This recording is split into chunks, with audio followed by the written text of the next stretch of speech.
Greetings, everyone. This is Rock and Roll Spot Connection with the usually weekly comic book roundup.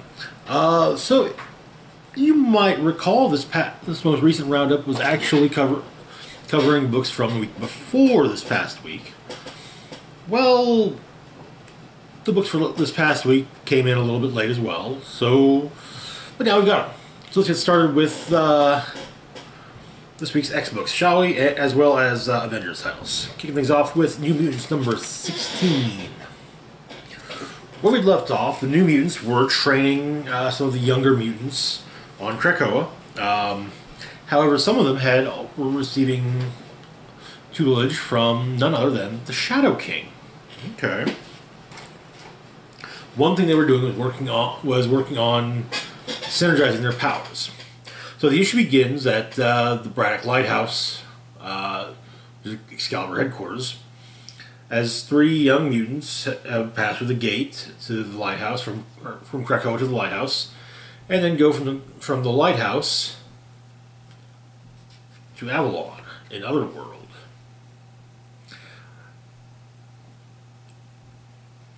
Where they run into the King, Jamie Braddock. We also get Warpath's journal entry, which part of it is, and he states that while he's fairly certain the questions that Danny's having everyone answer are probably from a self-help book, he agrees that if they're going to guide, they have to be willing to be led. So he answers the questions. The questions being, how do you view yourself? How do you view the world and others? Are you optimistic or pessimistic? His answer to the first question, how he views himself is with a mirror of other reflective surfaces, sometimes in photos. View the world and others, generally with his eyes, but most of his other senses come into play. Sound and touch in particular help him get a sense of his environment. He then, when answering the question about being optimistic or pessimistic, he states that he thinks he misunderstood the last few questions, but since he's used the pen, he'll press forward. Being optimistic leaves you vulnerable to danger, internal and external. Being pessimistic cuts you off from possibilities. Neither is useful. Better to be a realist, to take things as they come and make any plans based on what you have observed. He circles back to the first two questions, though, explaining he views himself as a man who will do what needs to be done. He's a man who, even before Xavier's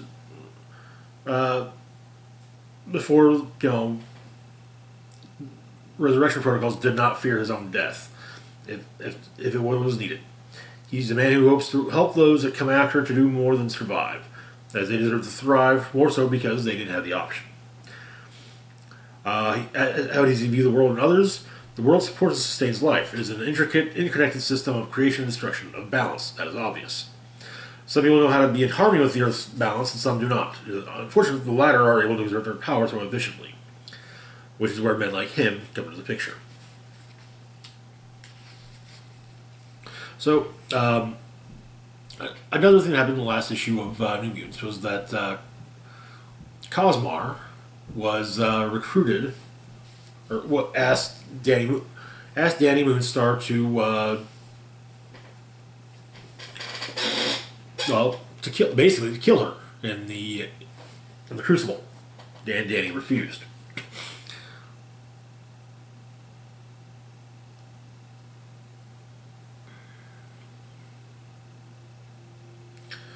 And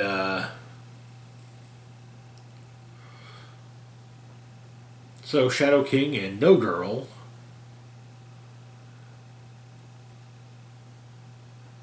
swap everyone's consciousnesses around.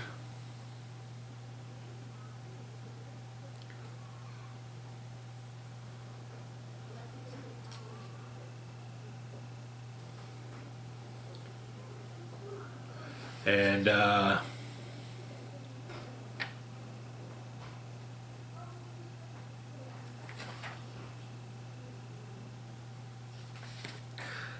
however, things don't entirely go well, but everyone gets back into their own bodies.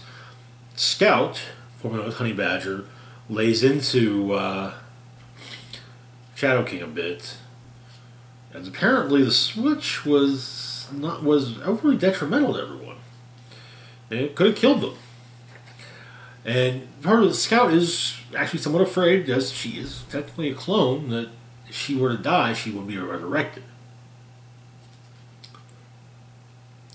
There's then a column from the Crooked Caller about a mutant running around in Otherworld.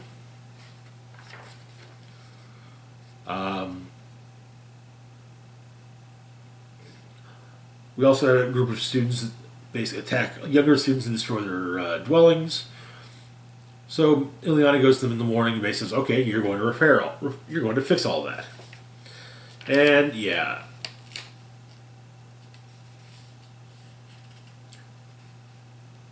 she has to play bad cop a little, but the students do as they're told. The two of the three students who went to Otherworld in the beginning, however, come to Ileana, as well as Danny and Karma, and so basically explain what happened. So Karma and Danny Moonstar head to Otherworld in search of the missing mutant. Rain meets with Eyeboy and Prodigy, and it turns out there was a reason that her son Tyr hasn't been resurrected. Apparently, he's not dead, which makes no sense.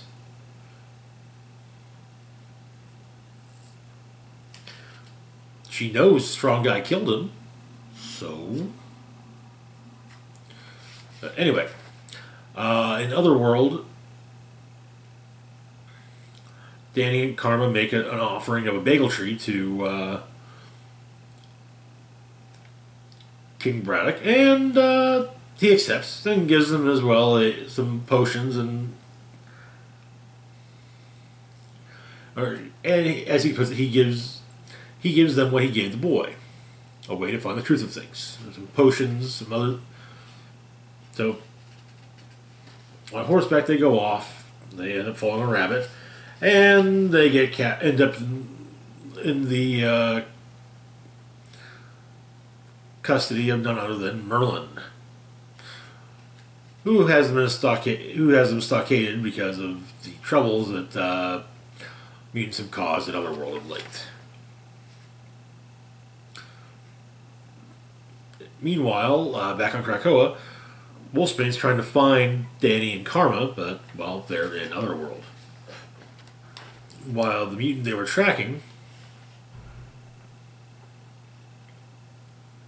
is riding a velociraptor through Otherworld, and well, Danny and Karma are locked in a dungeon. And that is where the issue ends. Which brings us to our next book, Wolverine number 10. Where we left off, Wolverine was attending an underground auction in Madripoor. Included on the docket, included in the list of things available, was a severed forearm of his, claws as well, and his former Team X teammate, Maverick. So, but apparently Wolverine and Maverick had basically created a trigger phrase so that they could remember things they were supposed to forget. So Wolverine uses it on Maverick, and yeah, they're a bit in over their head. Maverick's beginning to remember things.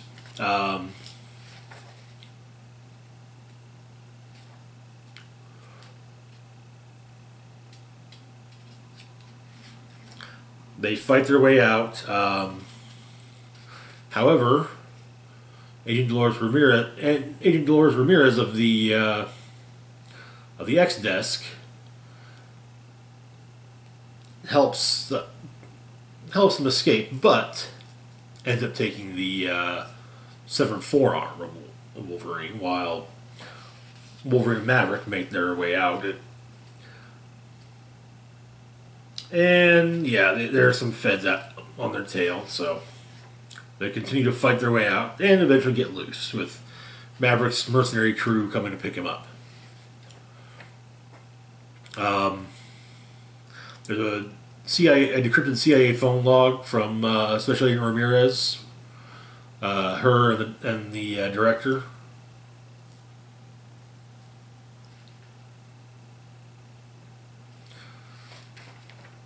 But Maverick makes an offer to Wolverine to join his Merc crew, and Wolverine makes the offer, basically telling Maverick, "Hey, if you want, you can come to Krakoa."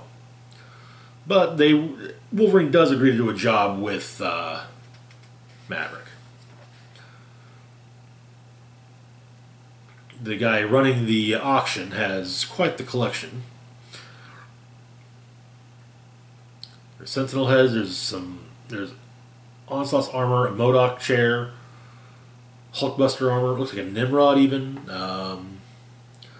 Shocker's gauntlets, Wolverine's Weapon X helmet. Finds a crate of stuff labeled Team X, and the plan is that they get in and, as revenge for the guy running the auction kidnapping Maverick, they're going to destroy his stash. There's then an excerpt from the X Factor logbook about basically Wolverine's curious about where the forearm came from. The possibilities are a possible anomaly in death logs, possible relic from a Weapon X clone, possible genomic experiment by Xeno. Another possibility is also that it's the severed arm of Old Man Logan, which is most likely what it is. On Krakoa, Wolverine shows Maverick around, and Maverick he at least somewhat gets it, but it's not for him.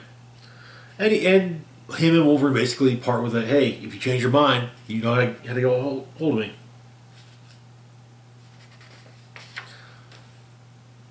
Later on in New York, however, Maverick meets with Ramirez, and it looks like they're about to strike themselves a deal, which is where the issue ends.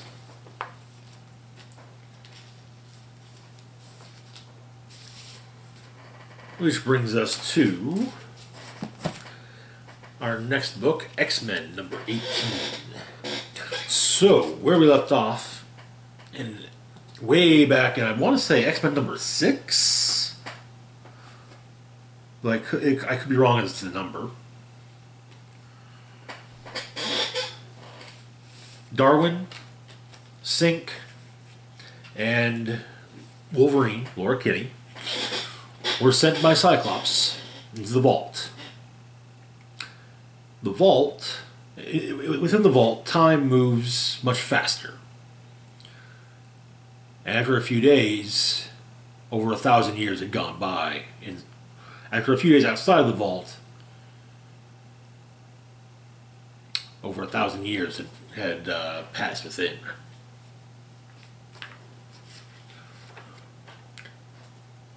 So the issue begins with our trio of mutants entering the vault.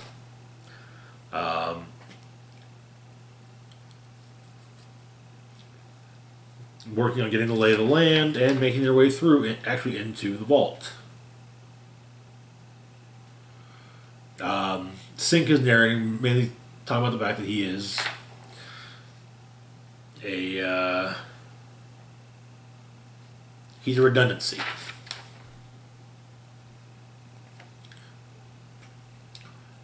Namely, a redundancy for Darwin.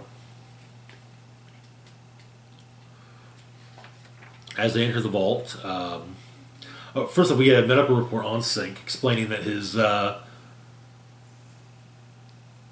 power levels went up, had a 4% increase after resurrection.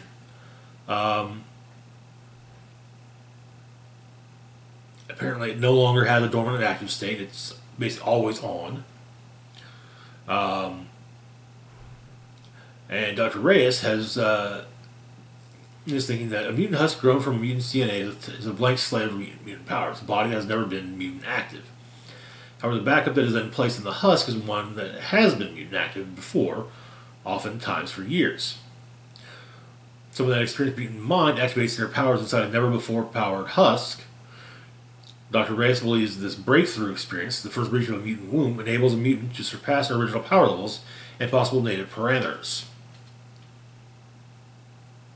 And she believes that when it comes to Sync, his adaptability is no longer confined to previous operational limits, but it merits further observation. Now, before our trio entered the vault, they were tracking one of the children of the vault, who is then interrogated by the vault itself about her experiences outside. And it's discovered that there is contaminant within the vault. Our three X-Men. So, 5 of the children of the vault go to meet them. The X-Men get the drop on them. And yeah, actually, Sync can now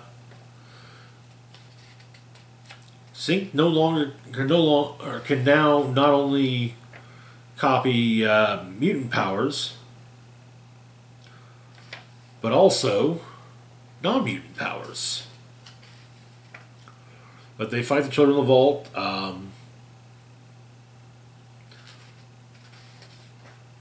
And as the issue ends, it appears one of them is about to explode, and does so within the vault. There's then a confidential notice about the mission, explaining that only Force protocols allow the suspension of the 3 laws of Krakoa. Murder of no man is a predictable primary concern of the body at this particular time. The reconnaissance operation into the vault is expected to face stiff and probably lethal opposition during the mission. To compound this, it is the Council's expectation that said opposition will be progressively post-human in nature. As the children fall outside of the normal definition of human, and the risk of data recovery seems improbable using current legal methods, Force Protocol is initiated for this mission. Okay, alright. That is where the issue ends.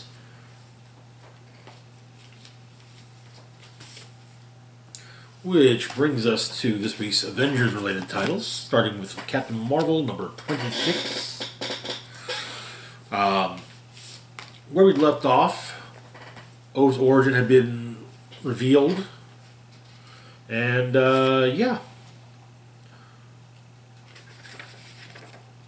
It seemed he was planning to use, him and his mother. Also, Carol had been binaried up, and so with her binary level abilities, she goes after Ove and hands him his ass. She also comes upon armor. He's stuck to the force barrier. Inside, her allies are fighting Enchantress, who's trying to keep magic with them. Eventually, they get through. However, Ove does return.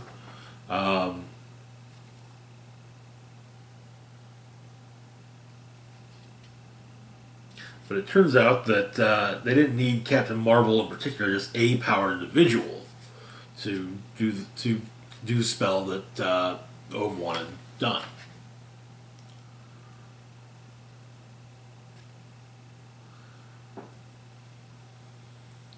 And so,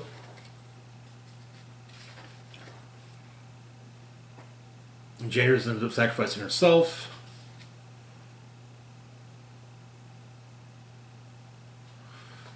And Ove ends up going back in time.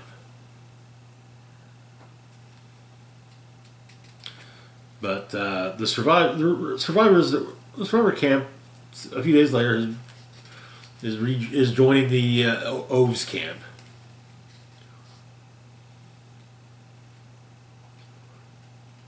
Luke Cage reunited with his daughter Danny, but he does inform her that sadly her mother didn't make it.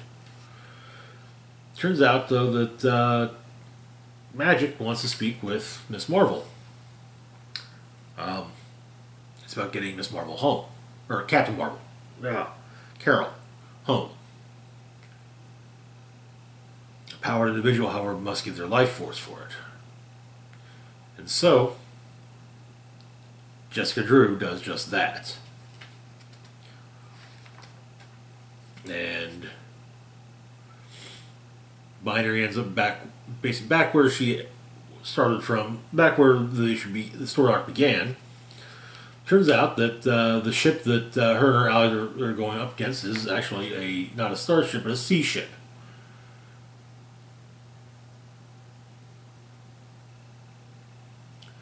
Apparently, Og is in the present, but she basically tackle hugs Spider-Woman, and then she tells War Machine the thing to talk. Back at Carol's apartment,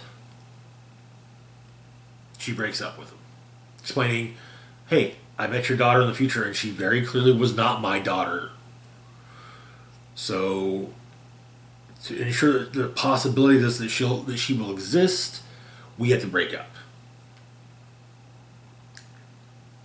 And yeah, that's where the issue ends.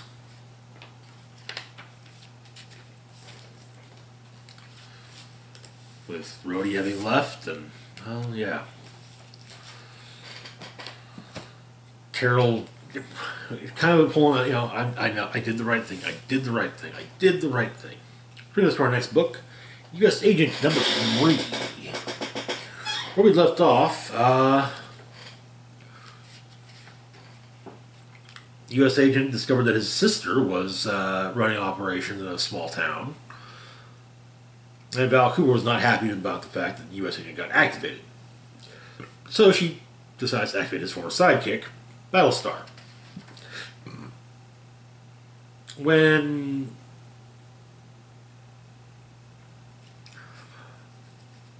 Agent comes to see Val and ask about his sister, two of them argue a bit. She gives him grief for basically impersonating Captain America in the small town.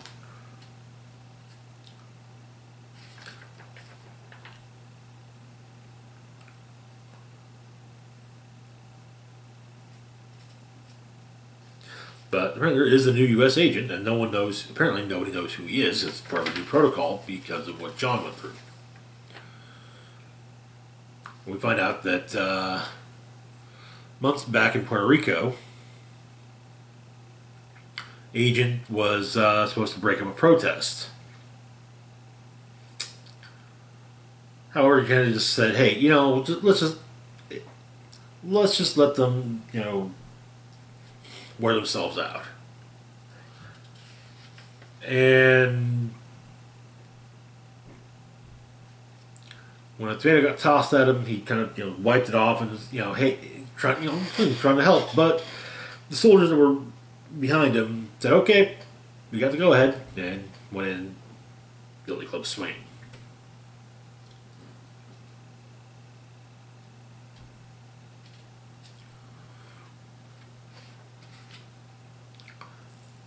But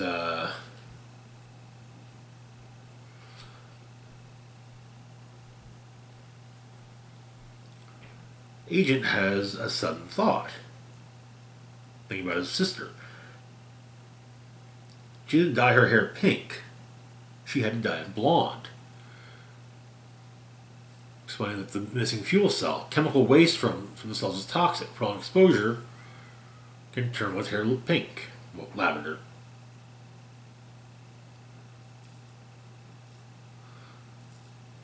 And the fumes can also cause psychosis. In the small town that Walker's been to, Battlestar arrives, and we then learn about the new U.S. agent, who, while walking through an inner city, ends up beating a pair of locals to death for as he for being poor examples of African American culture. And then he meets Battlestar in the present. Interesting to note how the new U.S. agent looks a bit like a character from the distinguished from a very well-known, well and highly regarded graphic novel from the Distinguished Competition. But the new U.S. agent beats the hell out of Battlestar. At the former SHIELD facility near Ephraim, West Virginia, U.S. agent breaks in and discovers everyone present dead.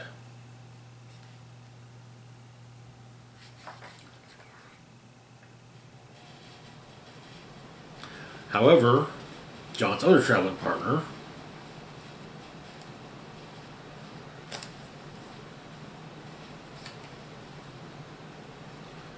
which I recall his name,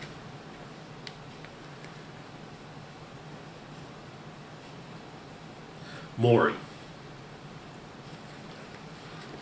Turns out Maury is somehow connected to this new U.S. agent. And there was also a help carrier underneath the facility all along, and the agent's sister has just pulled it up. And it's not in the best of shape either. It's one of the older models.